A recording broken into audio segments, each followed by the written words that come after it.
segera hadir untuk Anda. Teopreneurship Akademi Digital.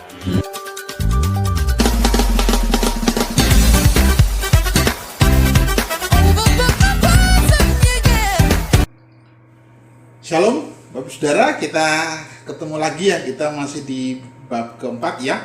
Tadi kita sudah membahas tentang perkembangan teknologi dari yang paling sederhana sampai yang paling canggih. Nah, sekarang kita akan bahas tentang bagaimana peradaban manusia di abad 21 ini.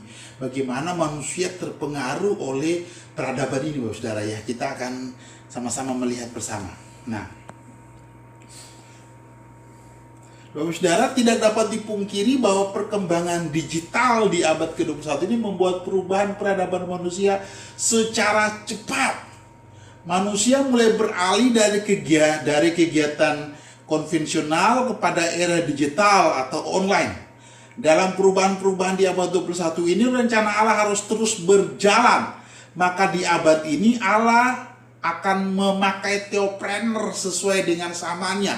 Sebelum kita mengetahui teopreneur jenis apa yang dipakai Allah di abad 21 ini, alangkah baiknya kita melihat perubahan peradaban manusia di era abad ke-21 ini.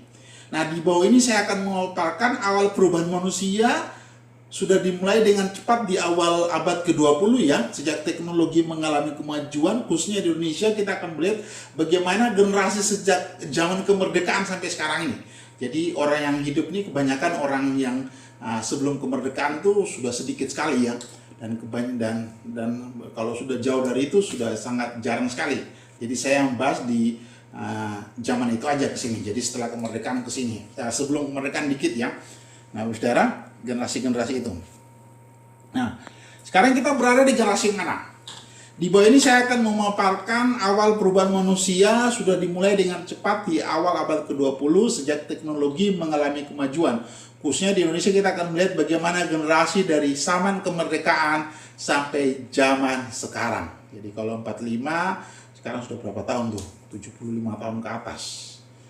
Jadi orang-orang yang di atas 75 tahun ke atas itu juga masih ada. Nah, kamu generasi apa? Nah, Saudara, ada generasi pertama adalah generasi baby boomers. Nah, sebelum generasi baby boomers ini saya bilang sebelum 45, sebelum kemerdekaan itu generasi tua atau generasi tradisional. Nah, kemudian generasi baby boomers. Nah, generasi baby boomers ini lahir 1946 sampai dengan 64. Ya, itu generasi pertama ya, baby boomers ya.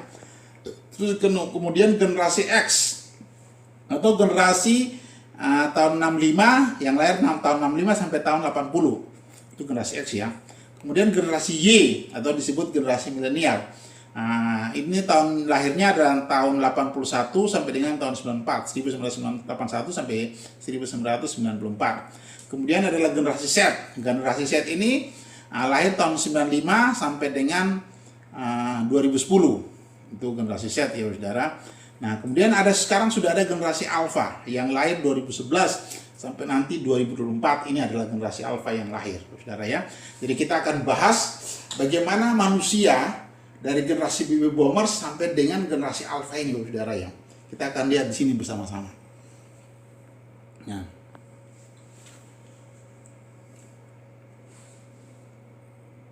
bentar ya.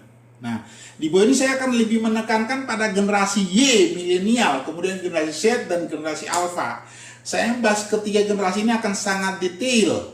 Jadi ada baby boomers dan generasi X. Nah, itu sudah generasi tua. Menurut saya generasi tua dan populasinya sudah sangat sedikit. Nah, ada banyak sekali generasi Y, Z dan Alpha. Ini penduduknya banyak banget. Nah, jadi saya akan lebih menekankan itu ya, karena mereka ini adalah generasi now ya. Nah, kenapa saya membahas ini secara detail? Karena ketiga generasi ini sangat banyak di dunia. Generasi ini akan menjadi masa depan dunia ini. Kemudian permasalahan ketiga generasi ini sangat kompleks dan ada beberapa masalah generasi ini yang sangat masif dan sulit untuk mengatasinya sampai sekarang, seperti permasalahan kecanduan internet, perubahan sosial dan lain sebagainya. Saya mengharapkan dengan memaparkan ketiga generasi ini secara detail, maka kita akan mendapatkan suatu formula untuk menjangkau atau menjadi teopreneur untuk generasi di abad 21 ini, Bapak Saudara. Intinya begini, di generasi ini kebanyakan generasi Z, generasi Y atau generasi milenial, generasi Z, dan generasi alpha. Itu yang paling banyak, Bapak Saudara. Nah, kalau kita bisa mempelajari mereka, karakter mereka, ciri-ciri mereka, bahkan maka kita akan bisa menjangkau mereka, Bapak Saudara. Itu tujuan kita membahas peradaban manusia ini, ya, khususnya 3 generasi itu. Nah, kita akan sama-sama melihat. Pertama, baby boomers dulu ya. Nah, baby boomers ini saya akan cepat saja. Ini lahir pasca Perang Dunia Kedua. Generasi ini lahir akibat tingginya angka kelahiran setelah Perang Dunia Kedua. Lahir dan tumbuh di zaman yang belum modern dan minim lapangan pekerjaan saat itu, membuat masa muda generasi baby boomers ini memiliki sifat kompetitif. Generasi ini berorientasi pada pencapaian, berdedikasi, dan berfokus pada karir. Mereka pun sampai disebut generasi gila kerja, tidak suka dikritik, tetapi suka mengkritik generasi muda. Nah, orang tua kita ini, walau sudah tua, ya, mereka masih merasa mereka paling benar. Nah, mereka nggak mau dikritik, tapi mereka suka mengkritik. Wah, anak muda ini, wah, saya dulu, kalau kita biasa dengar gitu ya. Nah, itu ciri-ciri generasi baby boomers, Bapak Saudara. Nah, mereka nggak mau dikritik dan mereka suka mengkritik. Nah, karena orang muda ini kurang etika, komitmennya terhadap kerjanya kurang. Nah, padahal samanya berbeda. Kemudian generasi baby boomers memiliki banyak saudara. Akibat dari banyaknya pasangan yang berani untuk mempunyai banyak keturunan. Zaman dulu itu memang anaknya banyak ya. Jadi generasi ini punya banyak saudara. Itu ciri-ciri generasi baby boomers ya. Saya bahas cepat saja. Nah, kedua adalah generasi X. Generasi X ini lahir tahun 65 sampai 80, Bapak Saudara ya.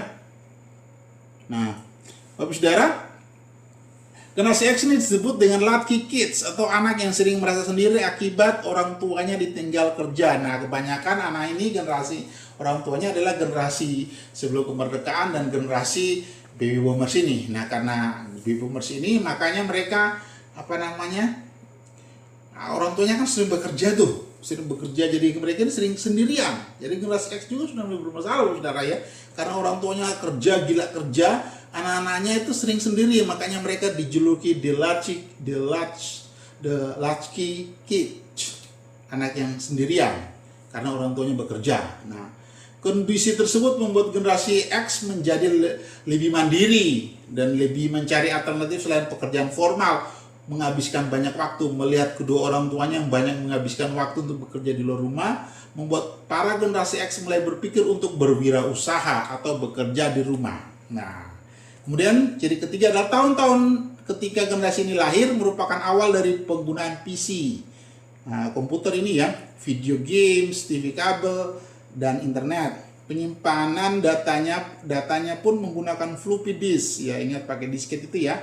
Nah, terus ada MTV, video game sangat digemari oleh orang-orang pada masa itu. Jadi generasi X itu suka nonton MTV, main games.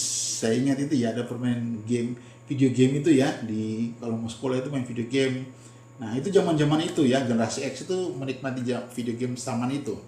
Nah, kemudian Nintendo ya Nintendo lah. Nah, kemudian menurut hasil penelitian dilakukan oleh Jane Davidson, sebagian dari generasi ini memiliki tingkah laku negatif seperti tidak hormat pada orang tua, mulai mengenal musik punk, mulai mencoba menggunakan ganja karena orang tuanya mulai gila kerja. Bayangin, jadi zaman dulu pun sudah ada masalah. Jadi peradaban itu akan menghasilkan masalah-masalah baru. Nah, Saudara, generasi X saja pun sudah mengalami masalah. Nah, padahal teknologi belum begitu canggih ya. Nah, Bapak Saudara, kemudian kita akan lihat generasi Y atau generasi milenial. Nah, generasi milenial ini lahir tahun 81 sampai dengan 94. Saya termasuk generasi milenial awal ya, karena saya lahir 82. Nah, saya termasuk generasi milenial awal. Nah, Bapak Saudara, ini ciri-cirinya generasi milenial. Nah, orang-orang di usia produktif dan konsumen yang dominan saat ini, Saudara. Jadi rupanya generasi milenial adalah orang produktif sekarang. Seperti saya ini sangat produktif sekali. Jadi orang usia sampai umur sampai dengan 40 ini ya. Ini generasi ini adalah orang-orang yang sangat produktif, Bapak Saudara ya. Nah, Generasi ini disebut dengan generasi milenial yang sudah mengenal teknologi seperti komputer, video game, dan smartphone. Jadi generasi kita ini sangat enak sekali ya, sudah mengetahui teknologi seperti komputer, video game, dan smartphone. Jadi kita nggak gaptek-gaptek amat, dan kita ya intinya kita walaupun sudah tua nih ya, termasuk kita sudah tua, tetapi kita nggak gaptek dengan generasi yang generasi Z dan generasi Alpha. Tapi kalau generasi X dan generasi Baby Boomer, wah mereka sudah gaptek sekali. Mereka susah untuk belajar. Mereka bisa sih belajar teknologi, tapi sudah sangat butuh kerja keras. Nah kalau kita nih enak, generasi milenial karena masa transisi ya. Jadi akhirnya kita nggak terlalu gaptek banget juga, dan kita bisa menyesuaikan diri dengan generasi yang berikut-berikutnya, generasi Z dan generasi Alpha. Nah kemudian generasi ini banyak menggunakan teknologi komunikasi seperti email, SMS, messenger, media sosial seperti Facebook, Line, Instagram, WhatsApp, dan Twitter. Mereka juga suka main game online. Jadi generasi milenial juga pun sudah modern, saudara. Nah, jumlah generasi milenial di dunia kerja mencapai 50%, dan diperkirakan tahun 2030 generasi ini akan menguasai 75% lapangan kerja global. Ini 2000 berapa nih? 2030 generasi milenial ini akan menguasai 70% lapangan kerja global. Wow. Jadi kita harus bagaimana berpikir untuk menjangkau generasi milenial ini. Mereka akan menjadi sepuh, gereja kita semuanya harus berpikir untuk menjangkau mereka. Entrepreneur harus berpikir ke sana, saudara. Nah, di Indonesia sendiri generasi ini mencapai 34,45% populasi. Oh, jadi belum 50% dengan tapi termasuk banyak juga ya. Nah, sudah nanti kita akan lihat data-data bagaimana di Indonesia generasi-generasi ini. Nah, kemudian generasi Z. Generasi Z ini lahir pada tahun 95 sampai dengan 2010. Generasi ini merupakan generasi peralihan generasi Y dengan teknologi yang semakin berkembang. Beberapa di antaranya merupakan keturunan dari generasi X dan generasi Y, saudara. Nah, anak saya yang pertama itu termasuk generasi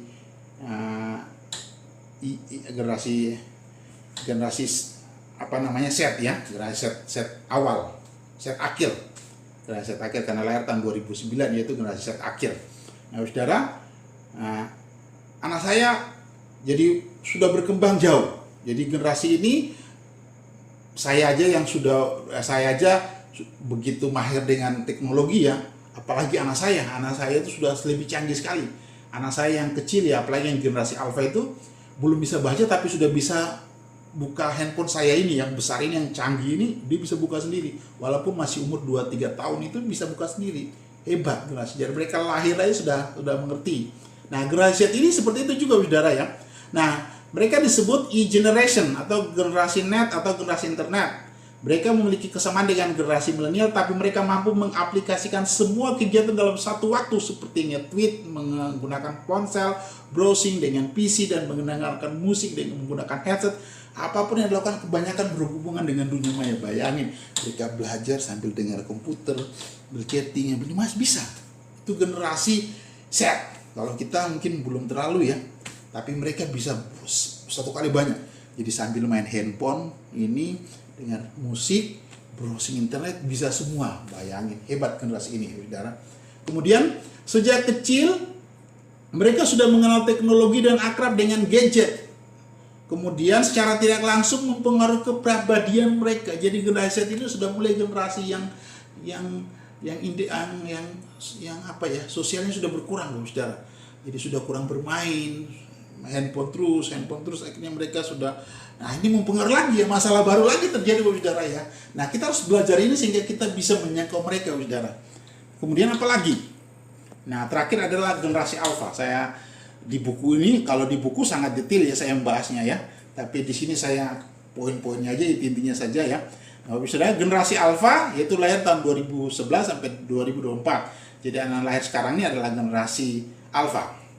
Menurut Mark McCrindle, analis sosial demokrasi dari grup peneliti McCrindle, generasi Alpha adalah generasi yang lahir dalam rentang tahun 2011 sampai dengan tahun 2024. Nah, penamaan Alpha dibuat berdasarkan alfabet Yunani yang sesuai alfabet Alpha. Dipilih karena generasi yang lahir sebelumnya setelah menggunakan nama generasi Z. Jadi ini 2010-an ya, jadi mulai generasi alfa lagi, sudah baru lagi A lagi.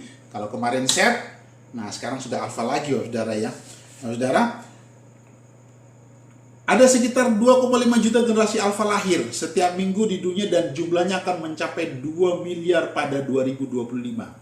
Jadi ini sudah hampir 2025 nih, hampir 2,5, hampir mencapai 2 miliar. Nah, padahal baru lahir aja ya, tapi 2025 nanti 2 miliar saudara. Wow. Generasi yang lahir sesudah generasi Z, generasi ini sejak dalam kandungan sudah terbiasa dengan internet. Apalagi jika orang tua dari generasi ini, generasi alfa ini adalah generasi milenial yang sudah sangat terpengaruh oleh internet. Nah, betul ya. Dan saya bilang tadi, saya generasi milenial yang sudah terpengaruh, jadi anak saya sudah canggih sekali main internet. Mereka sudah kayak orang ya sama dengan pengaruh itu. Oke ya, saudara, itu ciri-ciri generasi alfa. Kemudian, nah, bagaimana populasi penduduk Indonesia menurut generasi? Jadi saya ini yang penduduknya ini saya berdasarkan data statistik ya. Nah, Bapak Saudara, di Indonesia pra baby boomer atau generasi tradisional ya, yang lahir sebelum kemerdekaan tahun 1945 itu sudah, yang mereka sekarang kurang lebih berumur 75 tahun ke atas, itu jumlah penduduknya 4.900.000 lebih ya, 967 juta, 4.967.000. Nah, menurut statistik, orang Kristen dan Katolik itu kurang lebih 10% lah, hampir 10%. Jadi kurang lebih kalau jumlah 4,9 berarti orang Kristennya sedikit aja, nggak ada 500.000 saudara ya, sedikit sekali. Kemudian generasi baby boomer, ini juga nggak banyak. Mereka jumlah penduduknya kurang lebih 33.684.700 penduduk. Ya, 10% berarti kurang lebih 3 jutaan ya, saudara ya. Itu baby boomers. Nah, generasi X atau generasi X ya. Nah, itu mereka sekarang ini berusia 40 sampai 55 tahun, itu jumlah penduduknya kurang lebih 52 juta. Bapak tahu penduduk kita hampir 270 juta ya. Nah, kalau mereka 52 juta sekian, berarti penduduk yang Kristen itu kurang lebih 5 juta sekian. Jadi orang Kristen generasi X itu 5 juta sekian, saudara. Nah, kemudian generasi milenial. Generasi milenial sekarang usia 26 sampai 39 tahun, itu penduduknya kurang lebih 62 juta sekian. Jadi penduduk orang Kristennya kurang lebih 6 juta sekian ya. Kemudian generasi Z, ada ini yang terbanyak adalah generasi Z ya. Generasi Z, nah kurang lebih 67 juta ya. Nah, orang Kristen sekitar 6.700.000-an. Kemudian generasi Alpha ini kurang lebih 47 juta. Bayangin kalau digabung generasi milenial, generasi Z dan generasi Alpha, mereka sudah berapa nih? hampir 200 juta penduduk. Jadi 60-70% penduduk Indonesia adalah generasi yang generasi muda. Saya mau katakan generasi muda ini, hampir semua penduduk Indonesia ini adalah generasi muda. Nah, kalau kita tidak mempelajari mereka, kita tidak bisa menjangkau mereka, Bapak Saudara. Nah, itu dia. Nah, ini sumber ini dari Badan Pusat Statistik Nasional tahun 2019. Jadi ini data yang saya ambil dari Badan Pusat Statistik Nasional tahun 2019. Ini penduduk Indonesia yang menurut generasi ya, baby boomer sekian, dan tahun ini sekian, nah, sampai dengan generasi alfa sekian, saudara. Nah, kenapa saya memaparkan ini? Biar kita tahu bahwa rupanya penduduk generasi Y, generasi Z, dan generasi alfa ini banyak banget, Bapak Saudara. Nah, mereka ini sudah terpengaruh dengan kemajuan teknologi, kemajuan zaman, kemajuan. Nah, kalau kita pendekatannya tidak menggunakan teknologi, gerejanya sudah nggak maju, jangan harap kita bisa menjangkau mereka, Bapak Saudara. Akan mempengaruhi, Bapak Saudara. Nanti kita akan bahas ya bagaimana dampak yang terjadi kepada gereja akibat dari perubahan peradaban ini, Bapak Saudara ya. Jadi generasi Y, generasi Z ini banyak banget nih. Kalau kita tidak fokus ke mereka, kita akan kehilangan generasi, Bapak Saudara ya. Oke, Bapak Saudara, kayaknya sampai di situ ya. Nah, kesimpulannya, peradaban zaman now yang didominasi oleh generasi Y, Z, dan Alpha. Generasi ini sangat dipengaruhi oleh teknologi, internet, dan dunia maya. Dalam 3 dekade lah, dalam 2-3 dekade ini terjadi perubahan peradaban yang sangat besar, terutama dalam hal sosial dan budaya yang mengubah generasi Y, Z, dan Alpha yang sangat berbeda dengan generasi sebelumnya, yaitu generasi baby boomer dan generasi X. Nah, jika gereja Tuhan tidak memahami hal ini dan melakukan transformasi besar-besaran, maka kemungkinan besar akan terhilang generasi zaman now ini, yaitu generasi Y, Z, dan Alpha. Kita sudah belajar tadi ya, mereka begitu terpengaruh dengan teknologi. Nah, kalau kita tidak menggunakan strategi yang bisa menjangkau, kita masih menggunakan cara-cara abad ke-16, 17, 18, 19, maka kita nggak bisa menjangkau mereka ini, Saudara. Jadi kita pun harus berpikir kreatif. Oke, Bapak Saudara. Nah, demikian sesi kita kali ini membahas tentang peradaban manusia. Bagaimana manusia di zaman sekarang.